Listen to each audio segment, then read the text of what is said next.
Cette histoire, elle est vieille de 4300 ans. 1600 ans après la création d'Adam. Les hommes n'étaient plus les mêmes. Ils n'avaient plus cette relation qu'ils avaient avec leur créateur. Ils étaient devenus pervertis. Ils étaient débauchés. Dieu a vu ça. Dieu a été hérité.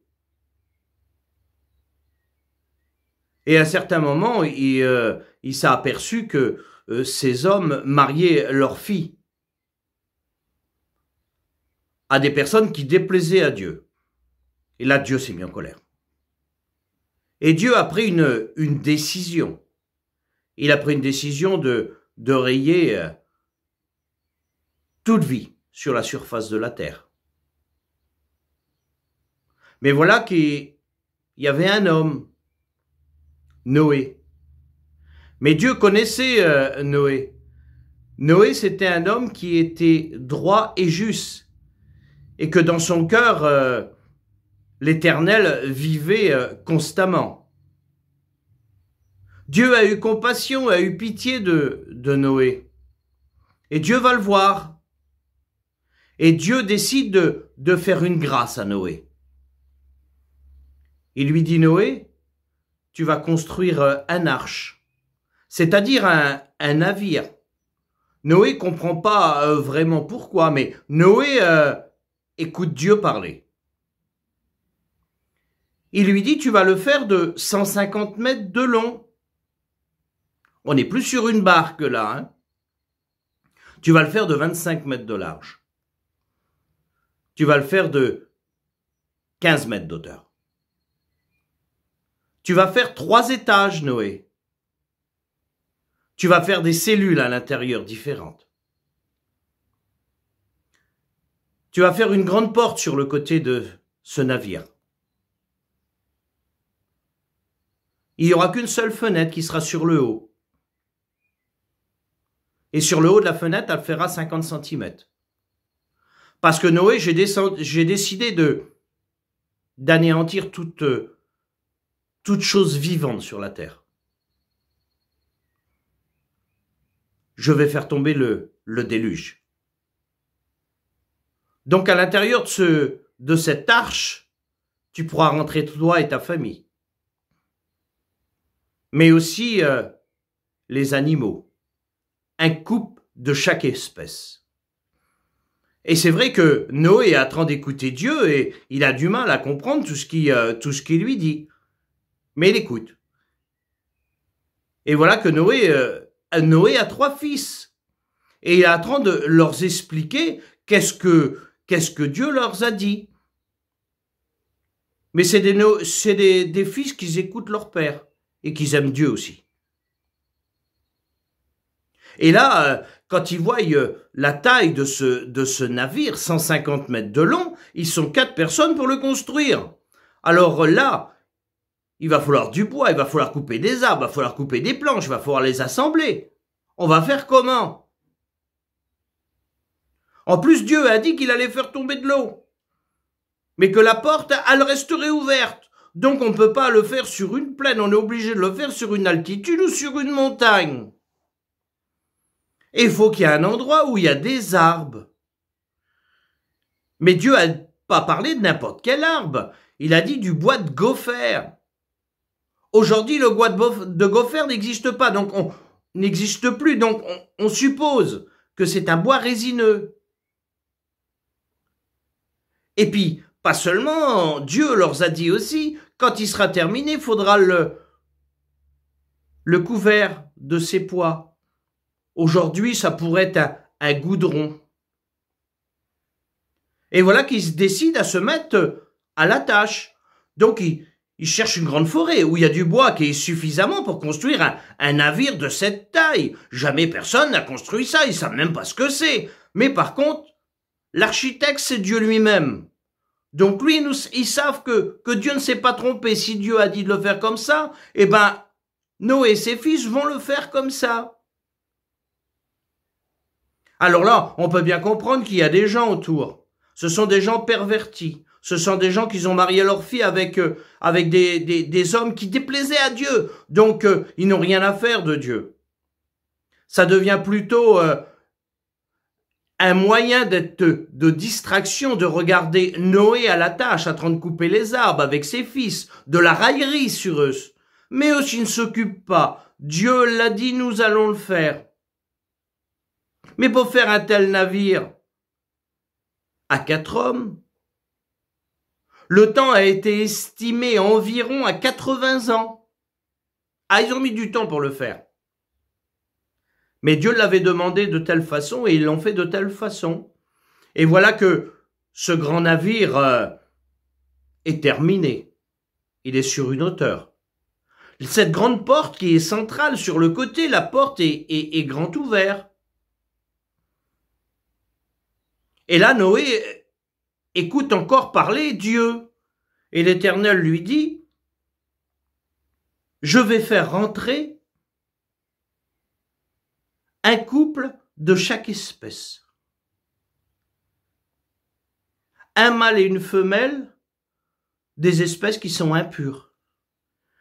Des espèces qui sont pures, je ferai rentrer 7 couples de chaque espèce.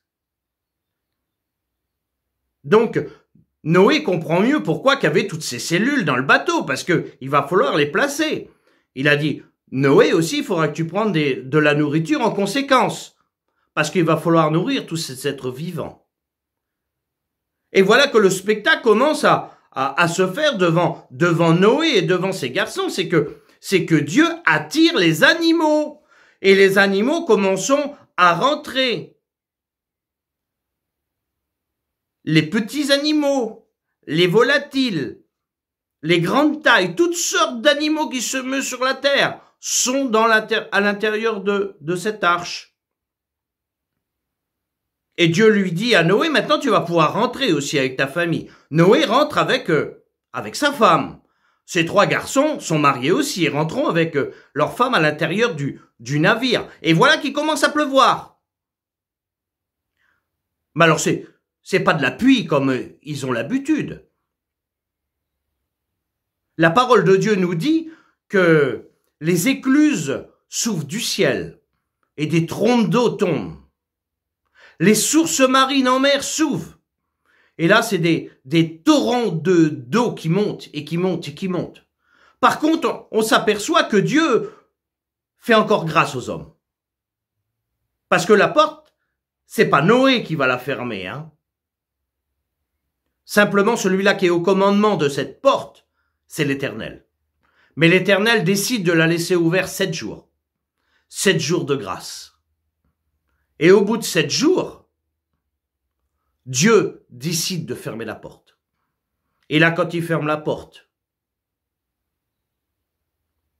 le bateau commence à bouger. Il s'aperçoit qu'il y a la masse d'eau qui est en dessous. Le bateau se lève. Ils sont effrayés parce que ça fait du bruit, ça craque de partout. Les animaux sont affolés, mais Dieu leur a mis la paix sur les animaux. Que ça soit les animaux féroces ou les animaux dociles, ils vivent ensemble. Dieu a étendu sa main. Et voilà que le bateau, il est complètement soulevé par l'eau. Mais par contre, le divin architecte qui a donné toutes ces dimensions pour faire le bateau, il n'a pas donné pour faire un gouvernail. Ce bateau, ce navire, n'a pas de gouvernail. Parce qu'à ce moment-là, il a bien réalisé, Noé, que le capitaine du bateau, c'est l'Éternel. Et lui saura le diriger où il veut aller. Et pendant 40 jours et 40 nuits, c'est cette eau qui monte et qui monte et qui monte, et le bateau qui est balancé de droite et de gauche. Et au bout de ces 40 jours, ça s'arrête. Mais là, Noé ne sait pas quoi faire. Donc Noé attend les directives du Seigneur, de l'Éternel. Et là, il se passe 4 mois. Et au bout de ces 4 mois, Noé décide de monter dans cette petite fenêtre. Et là, il prend une colombe. Et il lâche la colombe. Parce que nous savons que la colombe, c'est un oiseau qui monte en altitude. Et il le sait, Noé. Et il sait que s'il y a une terre en vue, la colombe va y aller. Et il attend plusieurs heures comme ça sur le rebord de la fenêtre. Et là, il s'aperçoit que la petite colombe, elle revient, fatiguée. Elle vient se poser sur l'arche. Il la récupère pour la mettre à l'intérieur, pour lui redonner à manger. Il attend encore 7 jours. Et au bout de 7 jours, il recommence l'opération. Il prend la colombe et il la lâche. Et il dit peut-être qu'elle va voir une terre quelque part. Parce qu'il faut quand même, ça fait 4 mois que nous sommes sur l'eau.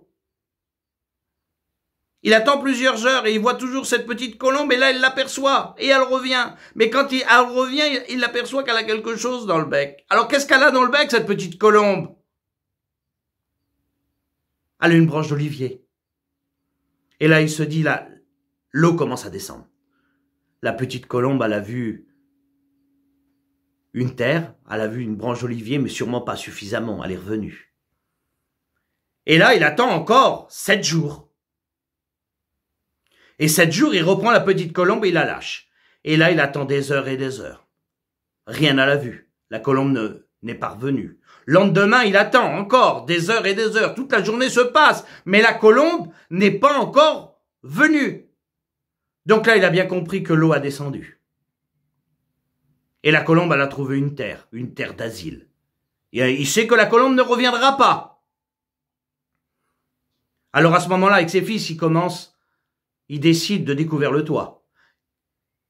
4 mois dans l'obscurité, dans les ténèbres. Là, il voyait la lumière du jour. Et là, il reste encore 11 mois dans ce navire.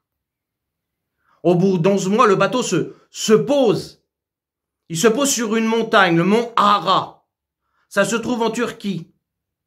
Ils disent qu'ils l'ont retrouvé environ à 4000 mètres d'altitude. Mais là, Noé ne descend pas encore du bateau. Il attend le 12e mois, et là la terre est complètement sec. Et Noé descend.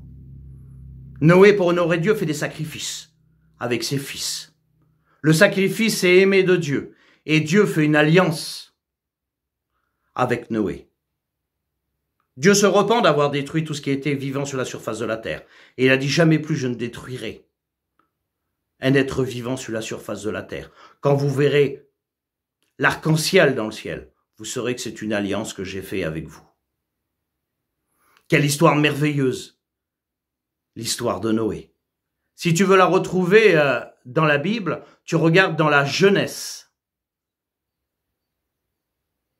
du chapitre 6 au chapitre 9.